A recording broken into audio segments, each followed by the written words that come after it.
फतेहपुर सीकरी का बुलंद दरवाजा, जो कि दुनिया का तो सबसे बड़ा दरवाजा है ही, और इसी दरवाजे के पीछे बनी हुई है एक चमत्कारी दरगाह, जहां पर होती है सभी लोगों की मनोकामनाएं पूर्ण। अकबर को भी जो अपनी संतान की प्राप्ति हुई थी वह इसी जगह से हुई थी, और इसी के बाद इतना ज्यादा खुश हो गया था अकबर कि उसने पूरे फतेहपुर सीकरी को अपनी राजधानी बना दिया। यहाँ की बनी हुई मस्जिद के अंदर क्यों बनी हुई है सैकड़ों की तादाद में ग्रेवियार्ड्स। बुलंद दरवाजों की बड़ी बड़ी दीवारों पर बने हुए हैं पोस्ट ऑफिस, जहाँ पर इंसान नहीं बल्कि कबूतर ले जाया करते थे संदेश। फतेहपुर सीकरी का बुलंद दरवाजा पर्यटकों में ही नहीं अपितु बॉलीवुड हिंदी मूवीज में भी बहुत ही ज्यादा फेमस है, और यहाँ पर कई सारी मूवीज की शूटिंग हुई है। यहाँ पर आपको एक स्थान ऐसा मैं जरूर बताऊंगा जहाँ पर मात्र आप 60 रुपए देकर बिल्कुल देसी और शुद्ध शाकाहारी भोजन प्राप्त कर सकते हैं, वो भी चूल्हे का बना हुआ, जहाँ पर बहुत ही प्यार से अनलिमिटेड भोजन परोसा जाता है।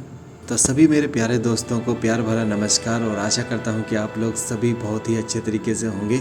मेरा नाम है संजय सिंह और आप लोगों का तहे दिल से स्वागत कर रहा हूं आपके अपने YouTube चैनल पर, जिसका नाम है जकूस्त। तो अभी हम लोग फतेहपुर सीकरी के बुलंद दरवाजे को देखने के लिए जा रहे हैं, और जाने से पहले ये आपको बड़ा सा दरवाज़ा दिखाई देता है, गेट दिखाई देता है, जिसे आगरा गेट बोला जाता है। और इसी तरह के 6 गेट पूरे फतेहपुर सीकरी में लगाए गए हैं, जो कि 6 अलग अलग शहरों को जोड़ते हैं। फतेहपुर सीकरी के अगर शहर की बात की जाए तो यह बहुत ज़्यादा बड़ा शहर नहीं है। आगरा के पास होने की वजह से जो टूरिस्ट हैं उनका आना बहुत ज़्यादा हो जाता है। दूसरा, यह मुग़ल साम्राज्य की राजधानी भी हुआ करती थी। करीबन 14 साल तक यह मुग़ल साम्राज्य की राजधानी रही, और यहीं से ही बादशाह अकबर अपनी पूरी हुकूमत यहाँ से चलाया करते थे। जो भी उनका शासकीय काम हुआ करता था वो सब वो यहीं से ही किया करते थे। तो जी, अब हम लोग पहुँच चुके हैं दुनिया के सबसे बड़े प्रवेश द्वार की ओर, जो कि है बुलंद दरवाजा।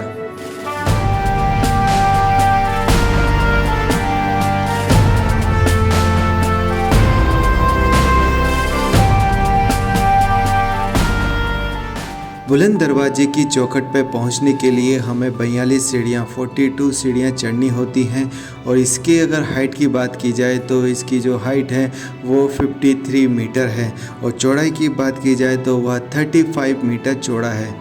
जब भी आपको बुलंद दरवाजे को एक्सप्लेन करने के लिए गाइड की आवश्यकता हो तो आप ऑथोराइज गाइड ही लें। हमें यह बच्चा मिल गया था जो कि हमसे बोल रहा था कि मुझे बहुत कुछ पता है इसके बारे में, मैं अच्छे से आपको इन सब के बारे में बताऊंगा। तो हम लोग इनकी बात में आ गए और हमने इसको हायर कर लिया। जब हम यहाँ पर पहुँचे तो पता चला इसको बहुत अधिक नॉलेज नहीं थी, और जो कि तू कहानियाँ बना बना कर हमारे ऊपर डाल रहा था। You can explain in Hindi, don't worry. ये पूरा अंदर से खाली है, सब फुट बाई पिलर पे टेका हुआ है। ये बामन सीढ़ियाँ उस ज़माने में बामन अपते थे, एक साल के अंदर बना था। और ब्लैक वाले डोम है शाही इमाम अकबर का कहना था, जो भी मेरे गुरु की दरगाह पे जाए पहले यहाँ स्नान करे, फिर उसके बाद दरगाह में जाए। ये फतेहपुर है, और इसके पीछे गाँव सीकरी है। वीडियो क्लोज, अभी हम लोग अंदर चले। यह मुगल कालीन धरोहर बुलंद दरवाजे का निर्माण लाल बलुआ पत्थर से हुआ है, जिसकी दीवारों और अंदरी भाग पर सफ़ेद और काले संगमरमर से नक्काशी की गई है। यह बुलंद दरवाजे का निर्माण सम्राट अकबर ने गुजरात पर विजय प्राप्त करने के उपलक्ष्य में 1602 में बनवाकर पूर्ण किया था। साथ में इसमें जामा मस्जिद का भी निर्माण करवाया था, क्योंकि अकबर खुद पढ़ा लिखा नहीं था, पर वह चाहता था कि मेरी जो भी प्रजा हो वो पढ़ी लिखी हो।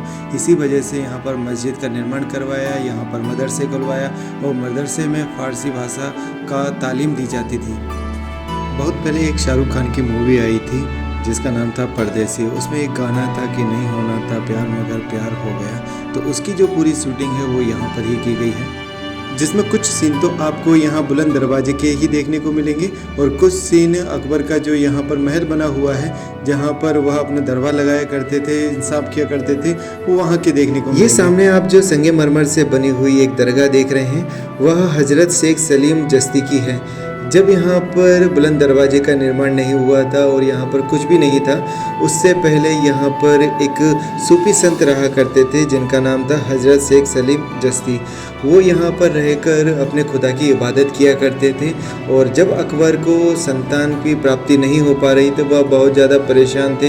हर जगह उन्होंने ट्राई कर लिया था। इसी बात को लेकर जो अकबर की तीनों पत्नियां थी वो भी बहुत ज़्यादा चिंतित थी, जिसमें जो जोधाबाई थी उन्होंने तो ज्वाला देवी जो कि हिमाचल प्रदेश में है वहाँ पर जाकर सोने का छत्तर भी चढ़ाया था, जो कि आज भी वहाँ पर मौजूद है। इसके बाद में अकबर अजमेर भी जाते हैं, जहाँ पर मुअज्जिन जुस्ती की जो दरगाह थी वहाँ पर जाकर अपना माथा टेकते हैं। तभी वहाँ पर उन्हें सपना होता है और उन सपने में बताया जाता है कि उनके पोते जो कि हजरत शेख सलीम चिश्ती हैं वो फतेहपुर सीकरी में रहते हैं और वहाँ पर ही जाकर आपकी मनोकामना पूर्ण होगी।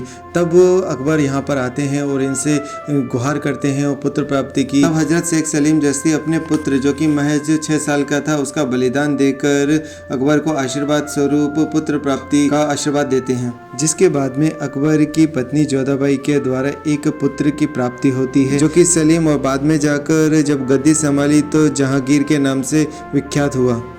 यह मस्जिद का वह स्थान है जहां से नमाज अदा की जाती है और यहां पर सभी पुरुष लोग बैठकर नमाज को अदा करते हैं।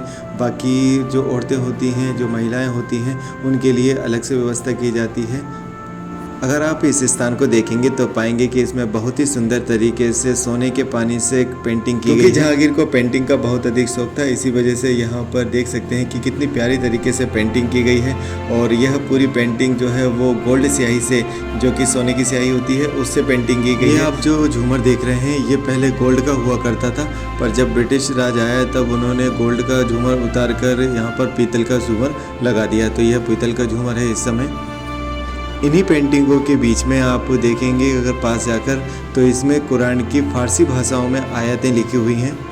मस्जिद के अंदर की जो दीवारें और खंभे बने हुए हैं वो बलुआ लाल पत्थर से बने हुए हैं, जिसके अंदर बहुत ही बारीक तरीके से आप देख सकते हैं कि संगमरमर से नक्काशी की गई है, जिसमें काला संगमरमर और सफ़ेद संगमरमर का इस्तेमाल किया गया है। मस्जिद के अंदर इस तरह के आप डोम देख सकते हैं, जिसमें यह दर्शाता है कि सभी धर्मों को किस तरह से आप एक रख सकते हैं।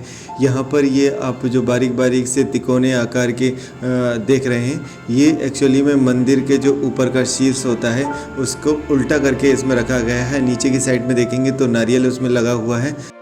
उस समय अकबर की जो सोच थी वो यही थी कि सभी धर्मों को एकजुट लाया जा सके, और इसी वजह से उन्होंने दीन इलाही नाम से एक धर्म चलाया था, जिसके बहुत ज़्यादा फॉलोवर्स तो नहीं हो पाए थे। बाद में फिर अकबर ने बोल दिया था कि आप अपने धर्म को मानिए, पर उससे किसी और के ऊपर ज़बरदस्ती ना थोपा जाए।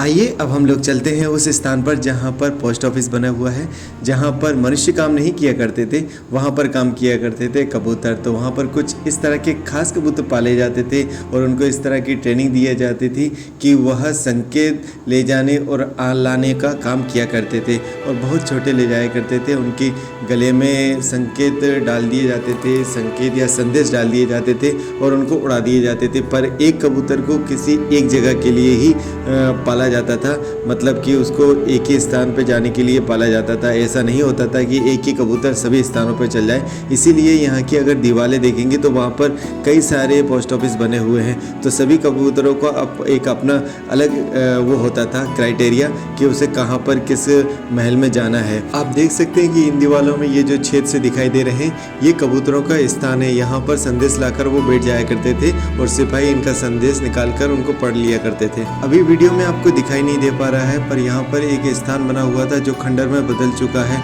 और वहाँ पर मुद्राएं छापी जाती थी, मुद्राएं बनाई जाती थी, जिसकी सहायता से व्यापारी लोग आपस में लेन देन किया करते थे। तो आइए अब हम लोग चलते हैं शेख सलीम चिश्ती की दरगाह, जिसके लिए यह मस्जिद बहुत ज़्यादा ही फेमस है। शेख सलीम की दरगाह में अंदर जाने से पहले हमारा जो लोकल टूरिस्ट गाइड था वो हमें लेकर आ जाता है इन महाशय के पास में, जो कि वहाँ पर चादर और धागा बेच रहे थे। और हमारा जो गाइड था वो हमें फोर्सफुली बोल रहा था कि आपको ये सब चीज़ें खरीदनी होगी, अन्यथा आप दरगाह के अंदर नहीं जा पाएंगे, वहाँ पर चादर चढ़ाई जाती है। क्योंकि मेरे साथ में फॉरेनर था, इसी वजह से उन लोगों को ऐसा लग रहा था कि हम जैसा नियम बताएंगे वैसा ये मान लेंगे, पर मुझे पता था कि ऐसा किसी मस्जिद में नहीं होता है। आप वहाँ पर अंदर जा सकते हैं, दरगाह के अंदर माथा टेक सकते हैं। आप कुछ ले जाते हैं तो बट अच्छा है, और नहीं ले जाते हैं तो भी आप वहाँ पर जा सकते हैं। शेख सलीम की दरगाह के अंदर जाते ही ये आप सामने जो पर छत्तर देख रहे हैं, ये खास तरीके का बनवाया गया है, और उस समय इसको बनवाने की जो लागत आई थी वो 7 लाख रुपए आई थी, और इसको 8 साल में तैयार किया गया था। इसमें खासियत जो है वो यह है कि जब भी इस पर लाइट डाली जाती है या प्रकाश जाता है तो यह अपने अलग अलग रंगों में विभाजित हो जाता है। तो इस तरह का ये खास तरीका छत्तर बनाया गया था। और किसी भी धार्मिक स्थल पे जाते हैं तो वहाँ के रूल हमें ज़रूर फॉलो कर लेने चाहिए। तानिया ने ऐसा नहीं कर पाया था, उसने अपना सर नहीं ढक पाया था। मैंने, हालांकि मेरे पास में रुमाल था तो उससे मैंने अपना सर ढक लिया था। दरगाह के अंदर भी अगर आप देखेंगे तो कितनी बढ़िया तरीके की और अच्छे से पेंटिंग की गई है, बहुत ही सुंदर लग रही है। इसके बाद में बाहर आते ही आप दरगाह की पूरी परिक्रमा भी लगा सकते हैं, और साथ में जाते हुए आप देखेंगे कि यहाँ की जो खिड़कियाँ और दरवाजे बनाए गए हैं वो बहुत ही ख़ास तरीके से बनवाए गए हैं। सिर्फ एक पत्थर पर ही पूरी इस खिड़की को बनाया गया है। ये जालीनुमा जो खिड़की बनी हुई है वो एक ही पत्थर पर बनाई हुई है। सोचो अगर इसमें थोड़ी सी भी मिस्टेक हो जाती तो यह पूरी खिड़की खराब हो जाती। तो इस तरह से इसमें बहुत ही बारीक तरीके की नक्काशियाँ की गई हैं। आप देख सकते हैं कि इन खिड़कियों पर धागे बंधे हुए हैं। तो यहाँ की ऐसी मान्यता है कि अगर आप सच्चे मन से यहाँ पर कोई भी दुआ मांगते हैं तो आपकी दुआ ज़रूर कबूल होती है, और दुआ मांगते समय ही यहाँ पर धागा बांध दिया जाता है। जब आपकी दुआ कबूल हो जाती है, आपका काम हो जाता है, तो वापस यहाँ पर आना होता है, और उसी धागे को नहीं, कोई से भी धागे को आप छोड़ सकते हैं। मतलब कि यहाँ पर एक बार आपको फिर से आना होता है। गाइड द्वारा हमें बहुत ही ज़्यादा फोर्स किया जा रहा था, बार बार कुछ ना कुछ सामान खरीदने के लिए बोला जा रहा था, और ये सब आपको हर जगह फेस करना होता है। कहीं पर भी आप टूरिस्ट अट्रैक्शन पर जाएंगे तो इस तरह की समस्याएं आम होती हैं। मस्जिद के अंदर ही आपको बहुत सारी ग्रेवयार्ड देखने को मिलेंगी, जो कि यहाँ के जो सूफ़ी संत थे हज़रत शेख सलीम चिश्ती, उनके परिवार वालों की है। अभी भी जब भी उनके परिवार में से किसी की भी मृत्यु होती है तो उनको यहाँ पर दफनाया जाता है। इसी वजह से आप यहाँ पर इतनी सारी ग्रेवयार्ड देख रहे हैं। आप इस गेट को देख सकते हैं। इसकी ख़ास बात यह है कि यह पूरा पत्थर से बना हुआ है और अभी भी वर्किंग कंडीशन में है। आपने गेट कई देखे होंगे, पर कोई भी गेट आपने अभी तक ऐसा नहीं देखा होगा जो पूरा पत्थर से बनाया गया है, और यहाँ पर दोनों गेट पत्थर से बने हुए हैं। यह गेट के अंदर जो जगह है उसको जब अकबर ने बनवाया था उस समय यह जमात खाना हुआ करता था, जो कि इस्तेमाल किया जाता था औरतों को इंसाफ दिलाने के लिए या औरतों को सज़ा दिलवाने के लिए। अभी हाल फिलहाल में यहाँ पर आपको ग्रेवयार्ड ही देखने को मिलेगी, जो कि सिर्फ शेख सलीम के परिवार वालों की है। यहाँ से होते हुए अब हम लोग पहुँच जाते हैं खुफिया रास्ता की ओर। तो ये जो रास्ता है वो आगरा को जाता है, करीबन 45 किलोमीटर की इसकी दूरी है, ऐसा बताते हैं। देखिए आप लोग सुनिएगा सभी लोग, आप ये जो जगह यहाँ देख रहे हैं ये उस जमाने में एक सुरंग बनाया हुआ, यानी ये सीक्रेट है ना, तो उन लोगों का एक गुप्त रास्ता, जो कि ये सुरंग यहाँ से आगरा फोर्ट कनेक्ट करी गई थी, क्योंकि ये जो सुरंग थी ना यहाँ से आगरा फोर्ट जाती थी, आगरा फोर्ट से दिल्ली फोर्ट जाती थी, और दिल्ली फोर्ट से लाहौर एंड पाकिस्तान तक जाती थी। पर ये सुरंग उस टाइम में बनाया था, अभी नहीं है। अभी क्या इस जगह डैमेज हो चुका है तो गवर्नमेंट ने इसको बंद कर दिया है, लेकिन इसी जगह और ऐसा भी माना जाता है कि सलीम जो अकबर का पुत्र था उसे अनारकली से प्रेम हो गया था, पर अकबर को यह पसंद नहीं आया था। इसी वजह से अकबर ने अनारकली को इसी रास्ते से होते हुए बाहर भिजवा दिया था। आइए अब आप लोगों को ले चलते हैं यहाँ के देसी कूलर दिखाने के लिए। तो ये जो आप जगह देख रहे हो यहाँ से ठंडी हवा आती है, और जब पहले इसके पीछे पूरा बगीचा बनवाया गया था जिसमें हरे पेड़ पौधे और पानी का हमेशा बंदोबस्त किया जाता था, और जब वहाँ से हवा टकरा कर आती तो यहाँ पर ठंडक रहती थी, तो यह ठंडक के लिए बनवाया गया था। और इसी तरह से अकबर ने यहाँ पर करीबन 14 साल बिताए, और उसके बाद में यहाँ पर पानी की समस्या हमेशा रहती थी और आने लगी थी। तो फिर अकबर ने वापस से अपना पूरा जो राजपाट था वो वापस आगरा शिफ्ट कर दिया था, और आगरा को फिर से अपनी राजधानी घोषित कर दिया था। और यदि आप फतेहपुर सीकरी घूमने के लिए आना चाहते हैं तो यहाँ पर आने का जो सबसे अच्छा मौसम होता है वो सितंबर से लेकर आप मार्च के फर्स्ट वीक तक आ सकते हैं। उसके बाद में यहाँ पर जो है तापमान बहुत अधिक हो जाता है और गर्मी भी यहाँ पर बहुत अधिक होती है, तो आपको वो मज़ा नहीं आ पाएगा जो आप फील करना चाहते हैं। तो इन सब को घूमने के लिए आपको समय का विशेष ध्यान रखना चाहिए। फतेहपुर सीकरी को हमने 2 पार्टों में डिवाइड कर लिया है। अभी मैंने आपको बुलंद दरवाजे के बारे में बताया है और यहाँ पर आने पर आपको किसी तरह का कोई शुल्क नहीं देना होता है, क्योंकि यहाँ पर दरगाह है और यहाँ पर सभी दरगाह में आते ही हैं, इसी वजह से इसको फ्री किया हुआ है। पर अगर आप अकबर का जो किला है या अकबर का जो महल है वहाँ देखने के लिए जाना चाहते हैं तो वहाँ का टिकट होता है और कल हम वहाँ का टूर करेंगे। तो वीडियो के अंत में अब हम लोग चलते हैं अपने पेट की पूजा करने के लिए, और जिसके लिए मैंने चुना हुआ है यहाँ का बहुत ही शानदार एक ढाबा जो कि बिल्कुल ही ऑथेंटिक और बिल्कुल लोकल जो फूड होता है इंडियन वो सर्व करता है, जिसमें आपको चूल्हे की बनी हुई रोटियां और सब्जी बिना अधिक इस्तेमाल किए हुए मिर्च मसालों के साथ में आपको सर्व किया जाता है, जो कि बहुत ही स्वादिष्ट होता है। और इसका रेट की अगर बात की जाए तो मात्र 60 रुपये में आपको पेट भरकर भोजन प्राप्त होता है। और इसकी अगर लोकेशन की बात की जाए तो मैंने आपको वीडियो के जो शुरू में बताया था आगरा गेट जहाँ से हमने प्रवेश किया था, उसी के बिल्कुल ही पास में हाईवे पर ही बना हुआ है, पेट्रोल पंप के बगल में। तो जब भी आप आते हैं तो यहाँ पर आप टेस्ट कर सकते हैं फूड को, यहाँ को जो खाना है उसको टेस्ट कर सकते हैं और यकीन मानिए आपको बहुत ही उम्दा और स्वादिष्ट यहाँ का खाना या भोजन लगेगा अगर आप बिल्कुल सादा खाना पसंद करते हैं तो। पेट खाना होता है, कोई लिमिट नहीं होती। कड़ी है, आलू गोभी की सब्ज़ी है, दाल है, सलाद है, रोटी एकदम चूल्हे की बनी हुई है।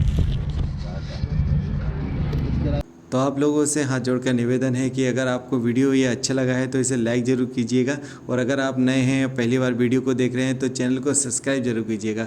Thank you so much for watching. तो मिलते हैं नेक्स्ट वीडियो में।